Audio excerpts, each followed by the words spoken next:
하나님 말씀 마태복음 16장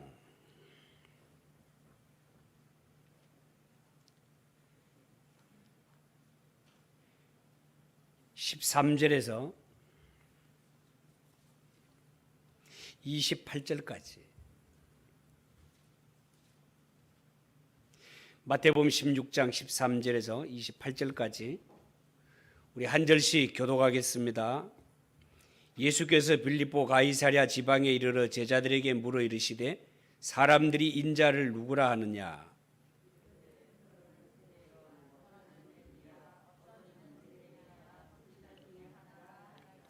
이르시되 너희는 나를 누구라 하느냐?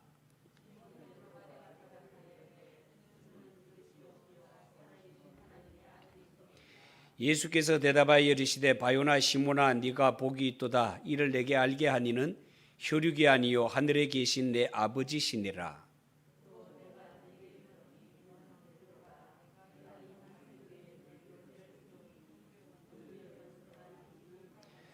내가 천국 열쇠를 내게 주리니 네가 땅에서 무엇이든지 매면 하늘에서도 매일 것이요 네가 땅에서 무엇이든지 풀면 하늘에서도 풀리리라 하시고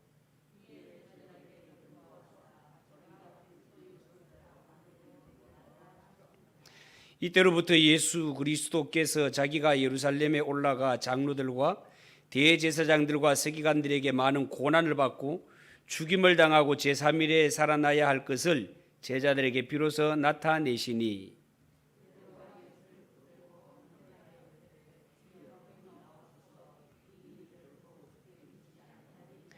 예수께서 돌이키시며 베드로에게 이르시되 사탄아 내 뒤로 물러가라.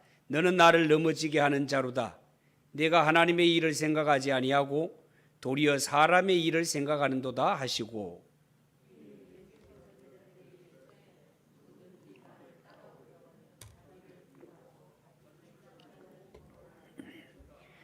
누구든지 제 목숨을 구원하고자 하면 잃을 것이요 누구든지 나를 위하여 제 목숨을 잃으면 찾으리라.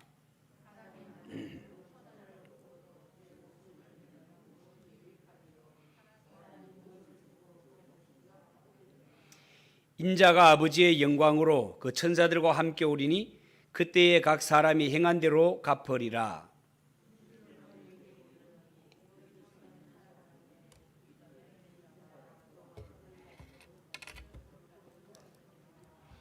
아멘. 자, 오늘 읽은 이 말씀을 가지고 베드로의 신앙 고백, 베드로의 신앙 고백이라는 그런 제목으로 말씀을 드리겠습니다.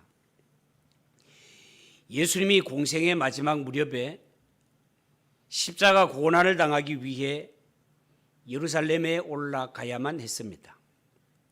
그런데 예수님은 이 십자가를 앞두고 바로 직전에 갈릴리 북부에 위치한 가이사랴 빌립보 지방에서 제자들에게 두 가지 질문을 하게 되는데요.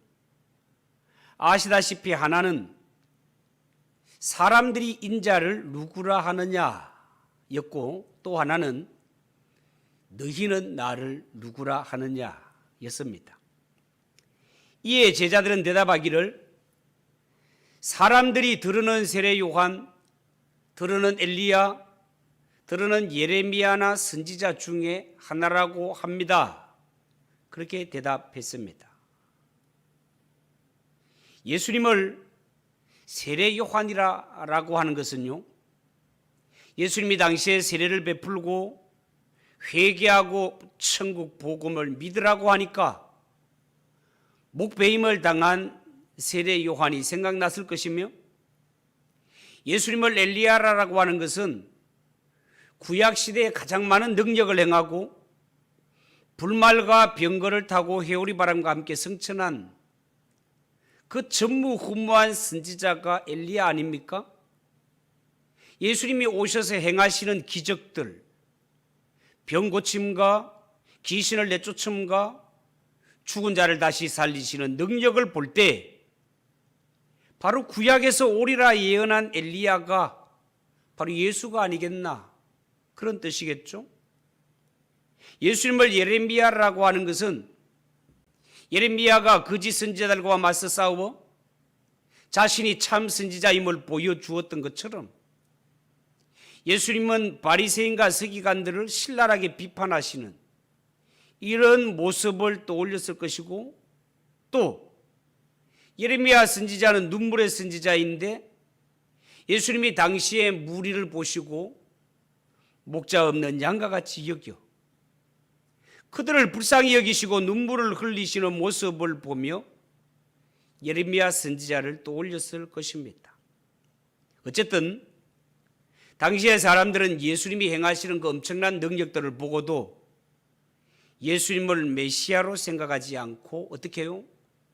선지자 중에 한 사람일 것이다, 그렇게 여겼습니다.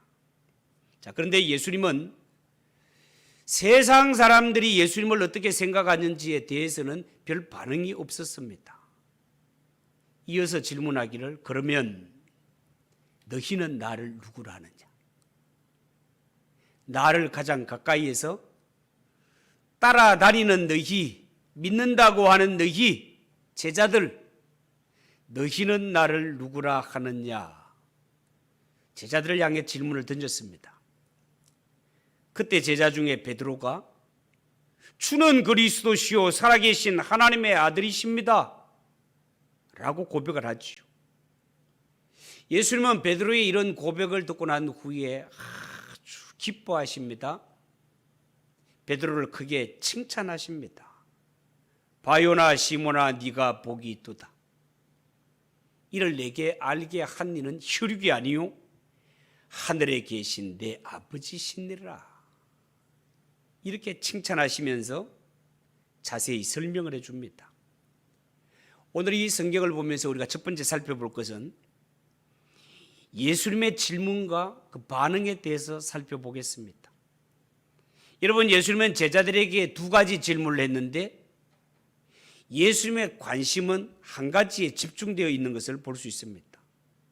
다시 말해서 세상 사람들이 예수님을 누구로 보느냐, 여기에 대해서는 관심이 없고, 예수님을 따라다니는, 예수님을 믿는다고 하는 제자들이 예수님을 누구로 보느냐, 여기에 관심이 집중되어 있단 말입니다. 다시 말해서 오늘날도 예수님의 관심은 세상에 믿지 않는 이러한 자들, 그들이 예수님을 어떻게 생각하는가, 거기에 별 관심이 없습니다. 예수님의 관심은 소위 말해서 예수를 믿는다고 하면서 주일이 되면 하나님 앞에 엎드려 예배드리고 있는 우리, 예수를 믿는다고 하는 성도들에게 관심을 두고 있습니다. 그러면 너희는 나를 누구라 하느냐? 나는 예수님을 누구로 고백하고 있는가? 누구로 믿고 있는가? 이것이 진짜 중요한 문제다, 그 말입니다. 여러분, 초대교회 때나 지금이나 세상은 언제나 예수님에 대해서 적대적입니다. 그렇지만 그것은 중요하지 않습니다. 예수님은 세상 사람들의 반응이 귀한 것이 아니고 예수를 믿는다고 하고 있는 오늘날 예수 믿는 성도들의 믿음, 곧 나의 믿음을 알고 싶어 하신다, 그 말입니다. 사실 예수 믿는 성도들이 다른 사람 볼 것 없이 내가 성도로서 하나님 앞에 제대로 믿고 있고 내가 성도로서 제대로 살기만 하면 예수님이 지금처럼 세상에서 욕을 먹고 있지는 않을 것입니다. 예수 믿는 내가 잘 믿고 내가 잘 행동하고 사는 것이 그만큼 중요하단 말이에요.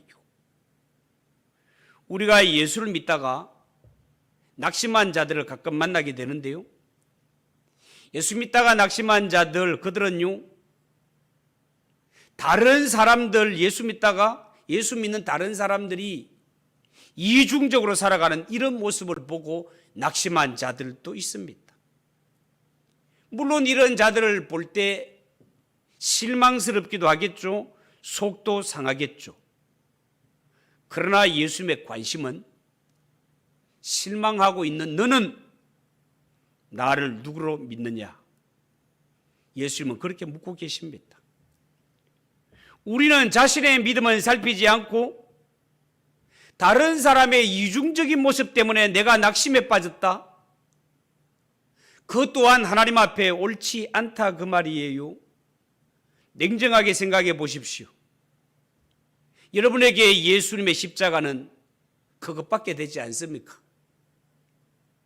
다른 사람들이 잘못 믿는 것, 그것 때문에 낙심에 빠져서 예수님을 향한 신앙을 버리는 여러분들에게 있어서 예수님은 그 정도밖에 안 되냐 그 말이에요. 여러분 본문을 가만히 한번 살펴보십시오. 예수님이 제자들에게 너희는 나를 누구라 하느냐 하고 물으시고 베드로가 주는 그리스도시요 살아계신 하나님의 아들이십니다라고 고백했을 때 예수님은 그 고백을 듣고 난 후에 얼마나 기뻐하시는지 모릅니다. 얼마나 축복하시는지 모릅니다. 바요나 시몬아 네가 복이 있도다. 베드로의 신앙 고백을 너무나 기뻐하시고 너무나 축복하시는 것을 볼 수 있습니다.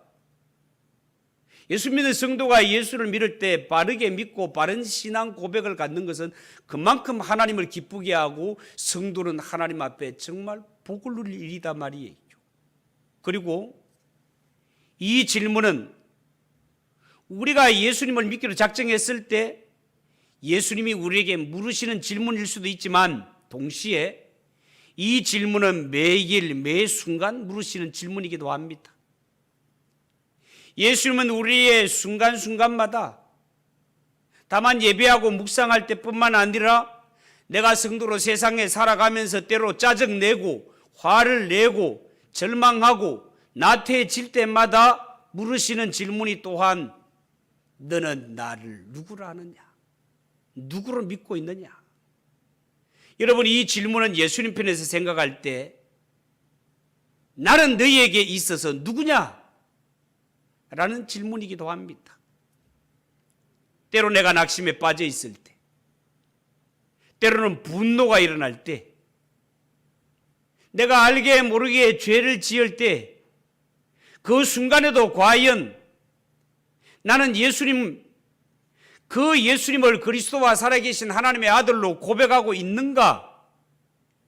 만약에 그렇게 살고 있다면 이 질문 자체가 우리에게는 얼마나 복된 질문인지 모릅니다. 왜냐하면 우리가 살아가며 순간순간 힘들고 어려울 때마다 의심이 생길 때마다 예수님이 나에게 누군가를 물어봄으로 말미암아 이 질문이 우리에게 나의 불순종에서 돌이키게 하고 나를 바른 믿음으로 이끌어주기 때문에 이 질문이 우리에게 얼마나 복된 질문인지 모른다 그 말입니다. 여러분, 너는 나를 누구라 하느냐?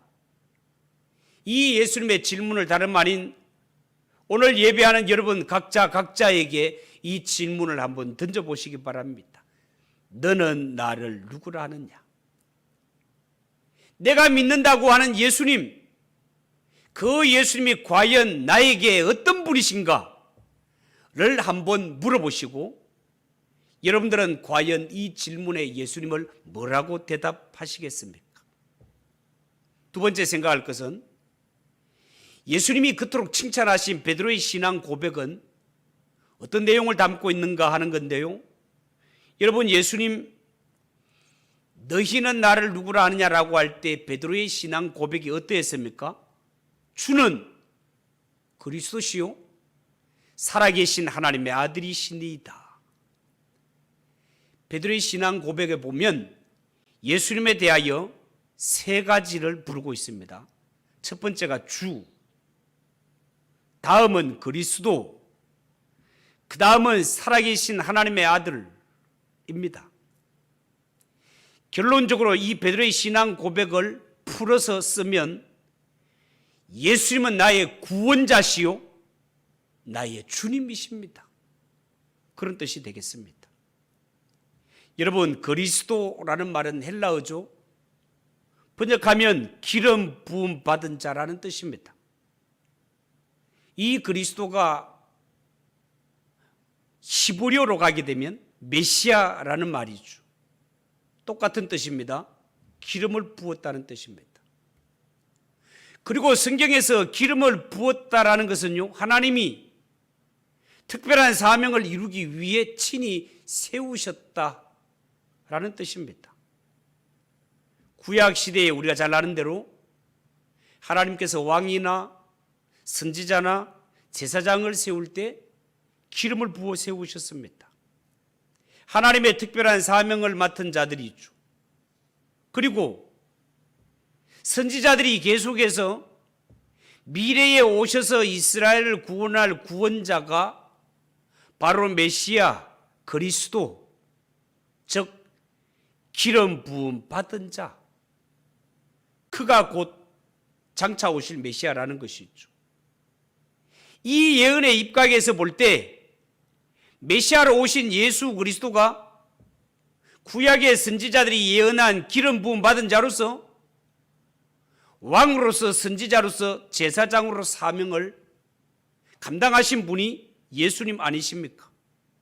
그러므로 우리가 예수님을 나의 구주라고 신앙 고백을 할 때 예수님이 나의 구주라는 의미는 하나님이 보내신 저 예수 그리스도야말로 내 죄를 대신하여 십자가를 지셨고 예수님이 십자가에서 흘리신 저 보혈이 내 죄값을 대신 지불하셨으며 내 죄를 다 용서하실 뿐만 아니라 나를 향한 모든 저주에서 심판에서 구한 분이 바로 하나님이 보내신 주 예수 그리스도이십니다. 이것이 예수님이 나의 구주라고 고백하는 그 신앙 속에 들어있는 뜻이다 말이죠. 여러분, 우리 모두는 예수 그리스도의 구속의 은혜로 말미암아 죄인이 변하여 의인이 되었습니다. 예수님의 구속의 은혜로 말미암아 영원히 꺼지지 않을 지옥 형벌, 거기에 떨어질 우리가 구원을 받아 하나님의 자녀가 되어 천국 백성이 되었단 말이죠.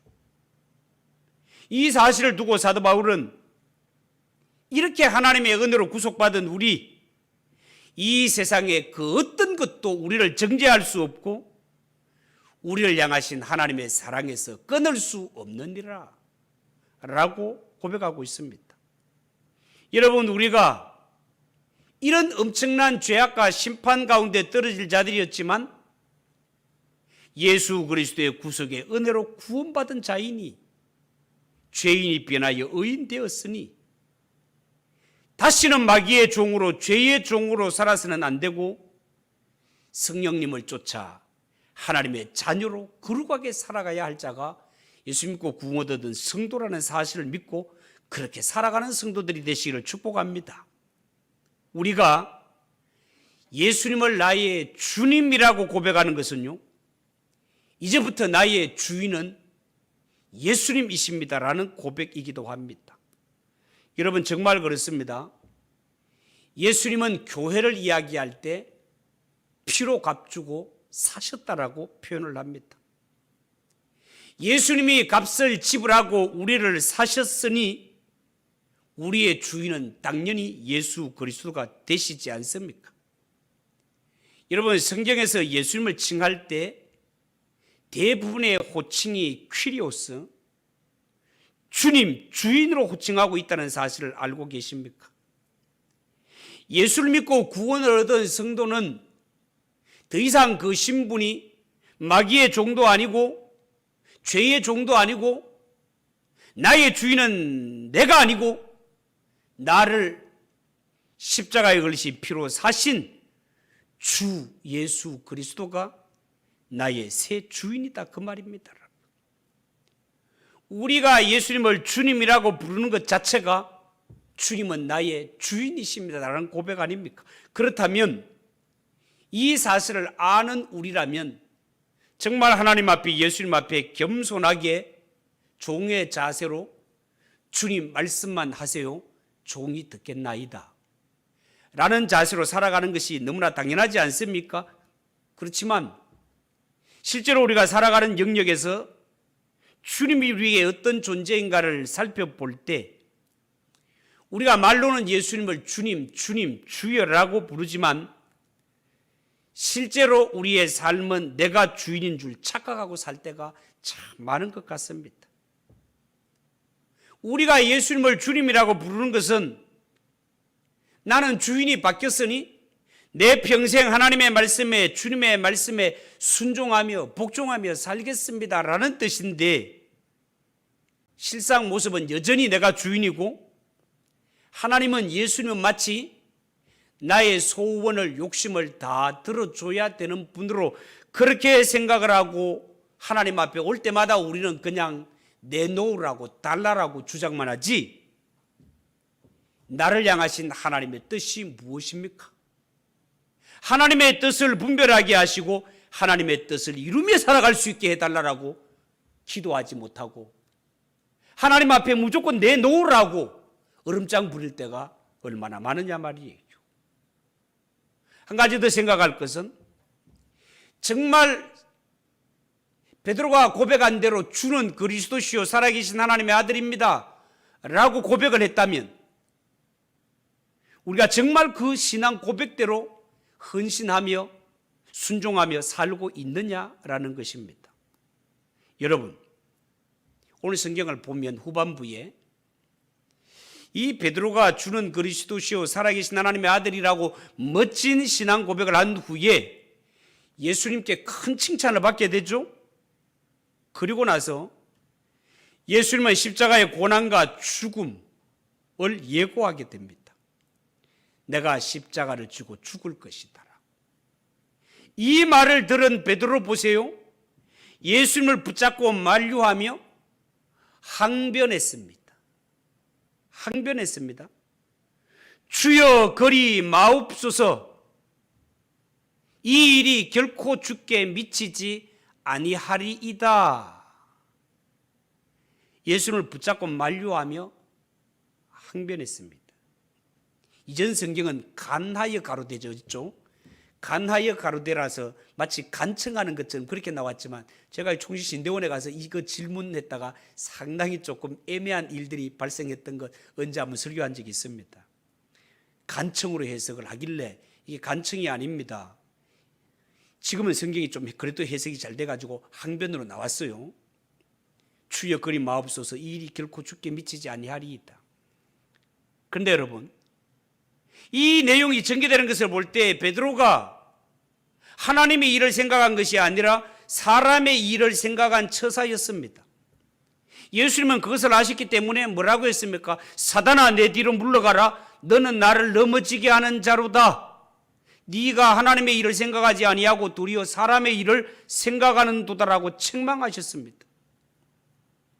방금 신앙 고백으로 말미암아 예수님께 칭찬받던 베드로가 지금은 책망을 받고 있습니다. 왜 그럴까요? 당시에 제자들을 포함한 모든 유대인들은요, 메시아, 즉 그리스도가 오신다는 대망을 가지고 살았는데요, 문제는 그들이 기다렸던 메시아는 정치적, 경제적인 왕으로 오셔서 이 고난받는 주의 백성들 가난과 억압으로부터 해방시켜 줄 뿐이고 자신들에게 복을 베풀어 주실 분으로 메시아를 기다리고 있었습니다. 그런데 영광의 메시아를 기다리고 있는 자들에게 예수님이 말씀하신 이 고난받는 메시아의 모습은 도저히 그들이 받아들일 수 있는 메시아가 아니었던 것입니다. 심지어 예수님의 제자들조차 생각하기를 예수님이 영광의 왕으로 등극하실 때 모두가 속으로 내가 한 자리 차지해야지 꿈에 부풀어 있었지 않습니까, 여러분? 이렇게 기대하고 꿈에 부풀어 있던 제자들에게 예수님이 예루살렘에 올라가 십자가를 지고 죽는다고 하시니 항변이 저절로 나오는, 우리가 뭐 그 꼴 보려고 따라다녔습니까? 이런 항변이 저절로 나온단 말이에요. 베드로가 틀림없이 예수님에 대해서 위대한 신앙 고백을 하긴 했지만 베드로가 기대하는 메시아는 빨리 예수님이 정치적인 왕으로 등극해서 고난받는 이 백성을 가난과 억압으로부터 해방시켜 줄 메시아이지 십자가를 지고 비참하게 죽는 메시아가 아니었던 것입니다. 그러나 예수님은 자신이 하나님의 아들이시면서 구주가 되실 메시아, 이 메시아는 십자가를 지고 고난의 길을 십자가에 의해서 피를 흘리시고 그 피로 말미암아 씻으시는 이 길을 가게 될 것을 예고하고 있는 것입니다. 뿐만 아니라 25절에는 이런 말씀도 하시죠. 누구든지 나를 따라오려거든 자기를 부인하고 자기 십자가를 지고 나를 쫓을 것인데라. 너희가 진짜 예수를 믿는 사람이라면, 나를 따르는 사람이라면 십자가를 지는 삶을 살라라는 것입니다. 여러분 많이 들어보셨죠? No cross, no crown이라는 말이 있습니다. 십자가가 없으면 면류관도 없다라는 뜻입니다.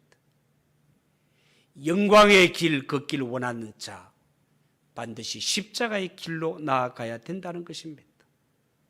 여러분 예수님을 보십시오. 예수님은 고난과 죽임을 통해서 부활과 성천과 성귀 높아지신다는 말이죠. 이 영광을 누리지 않습니까? 우리가 예수를 믿는다라고 할 때 그 말 속에는 예수님이 가신 그 길대로 내가 따라가겠습니다라는 의미가 들어있습니다. 예수님이 어떤 길을 가셨다고요? 자기를 부인하고 십자가의 길, 고난의 길, 대속의 길을 가셨습니다. 중요한 것은 예수님의 가신 길이 십자가, 고난, 대속, 죽음으로 끝난 것이 아니라 이 십자가 길 끝에는 다시 사는 부활과 성천과 성귀, 영광이 기다리고 있었다는 사실입니다. 여러분 정말 그렇습니다. 우리의 주시오 그리스도시며 살아계신 하나님의 아들이신 예수님이 말씀하시기를 누구든지 영광의 길을 따라가려면 먼저 고난의 길, 십자가의 길을 걸어야 하느니라 말씀하십니다. 예수님을 따르는 제자들에게 예수님이 꼭 들려주고 싶은 말씀이 바로 이 말씀입니다. 영광의 길 걷기를 원하느냐? 자기를 부인하고 십자가를 지고 나를 쫓을 것인데라. 여러분 사실은 초대교회가 이것을 참 잘 증명해 주고 있는데요. 당시에 로마 제국의 통치를 받고 있던 초대교회, 로마 제국 내에서는요, 로마 황제를 주라고 부르라고 강제로 황제의 숭배를 그렇게 하지 않으면 엄청난 핍박을 가할 때였습니다. 황제에게 절을 해야 공직생활도 할 수 있는 것이고 상인들조차도 조합에 가입해서 살아갈 수 있는 그때였습니다. 그렇지 않으면 어떤 불이 엄청난 핍박을 당할 그때였단 말이죠. 이런 가운데서도 성도들은 우리의 주는 로마의 황제가 아니라 십자가를 지신 주 예수 그리스도, 그분이 우리의 주님이심을 확실하게 신앙 고백하며 살아갔던 그들입니다. 이 신앙을 고백하기 위해서는 분명히 손해볼 것도 많이 있고 위협받을 일도 많이 있었지만 이 모든 것들을 다 포기하고 우리의 주님은 오직 한 분, 날 위해 십자가 지신 주 예수 그리스도, 그분 한 분밖에 없습니다. 이 신앙 고백을 함으로 십자가의 길, 고난의 길을 갔던 것을 우리는 기억합니다. 여러분, 지금 우리는 초대교회와 같은 이런 박해시대에 살고 있지는 않습니다. 그러나 앞으로 교회에 어떤 박해가 닥칠지도 모릅니다. 그렇다면 이런 박해의 시대에 성도와 교회는 어떻게 살아야 한다고요? 십자가를 지고 고난의 길, 주님이 가신 그 길 나도 가겠습니다라는 이런 각오로 살아가는 것이 진짜 성도가 갖추어야 할 믿음의 내용이다, 그 말입니다. 오늘 이 본문에 보면 베드로에게 내가 이 반석 위에 교회를 세울 것이라고 말씀하신 후에 음부의 권세가 이기지 못하리라라고 말했습니다. 음부의 권세가 이기지 못하리라. 교회의 권세가 세상의 그 어떤 권세로도 건드릴 수 없는 가장 강력한 권세다 말입니다. 교회의 권세는 음부의 권세, 지옥의 권세, 사망의 권세, 마귀의 권세가 절대로 이기지 못한다는 것입니다. 마귀의 권세가 사망의 권세요, 사망의 권세는 죽음으로 위협하는 것 아닙니까? 마귀가 쓰는 가장 강력한 무기지요. 그렇지만 이 마귀가 사용하는 죽음의 협박을 가지고도 교회의 권세를 이길 수 없다, 흔들 수 없다 말입니다. 왜 그렇습니까? 교회는 주님의 몸이시기 때문에 그렇습니다. 예수님은 하나님의 아들이시오 하나님이시기 때문에 그렇습니다. 교회를 대적하는 권세가 어떤 권세라 하더라도 그거는 깃발로 가시채를 차는 것과 같고, 그 어떤 권세라도 하나님께서 꺾으시고 하나님께서 망하게 하신다는 것이, 이것이 성경의 약속이다 그 말입니다.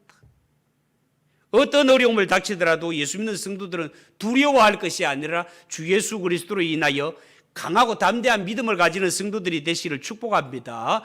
그리고 19절에 보면 내가 천국 열쇠를 내게 주리니 네가 땅에서 무엇이든지 매면 하늘에서도 매일 것이요 네가 땅에서 무엇이든지 풀면 하늘에서도 풀리리라, 그렇게 말했습니다. 예수님께서 천국 열쇠를 베드로에게 주시겠다고 말씀했습니다.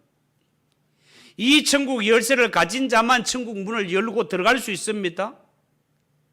베드로에게 줬다라는 말은 베드로와 같은 신앙 고백을 가진 자, 그가 천국에 들어가는 자고 열쇠를 가진 자다 그 말입니다. 베드로의 신앙 고백이 뭐였습니까? 주는 그리스도시요 살아계신 하나님의 아들이십니다. 이 신앙 고백을 할 수 있는 자에게 하나님은 천국 가는 열쇠를 주신다는 거예요. 이 베드로의 신앙 고백이 믿음이라면 우리의 믿음의 내용은 당연히 어떤 것이 돼야 됩니까? 우리는 그냥 배를 찔러도 주는 그리스도시요 살아계신 하나님의 아들입니다. 하늘이 두 쪽 나도 예수님만이 나의 구주, 예수님이 하나님의 살아계신 하나님의 아들. 어디를 치더라도 예수 믿는 성도들의 믿음은 머리끝부터 발끝까지 주는 그리스도시요 살아계신 하나님의 아들이심을 고백할 수 있는 성도들이 되시길 축복합니다. 그가 하나님의 아들이고 천국 문을 여는 자다 그 말입니다. 하나님은 이 천국 열쇠를 가졌다고 야 나는 그래도 이 믿음을 가져갖고 천국 갈 수 있어 라는 것으로 만족하는 것으로 끝나는 것이 아니라, 하나님은 이 소식을 전하기를 원합니다. 이 천국 열쇠를 믿지 않는 자들도 깨달아 그들도 주는 그리스도시기를 알기를 원하고 살아계신 하나님의 아들인 것을 원하여 그들도 예수 믿는 이 믿음으로 천국 가는 백성이 되기를 하나님이 원하시고 계신다는 겁니다. 우리 예수 믿는 성도들, 특별히 교회들은 이 신앙으로 똘똘 뭉쳐서 이 복음을 전함으로 말미암아 이 복음을 확산시켜서 정말 온누리의 모든 사람들이 주는 그리스도시요 살아계신 하나님의 아들이십니다라고 고백하는 그날이 올 수 있도록 이 복음을 위해 열심히 헌신하며 살아가는 저와 여러분 되시기를 주님의 이름으로 축복합니다. 기도하겠습니다. 하나님 아버지, 오늘 베드로의 신앙 고백, 주는 그리스도시요 살아계신 하나님의 아들이십니다. 이 고백이 나의 고백이 되게 하시고 이 신앙 가지면 누구라도 천국에 갈 수 있습니다. 하나님 아버지, 이 기쁜 소식, 복된 소식 널리 전파하며 살아가는 우리 성도들 되게 하옵소서. 예수님의 이름으로 기도하옵나이다. 아멘. 93장 찬송합니다.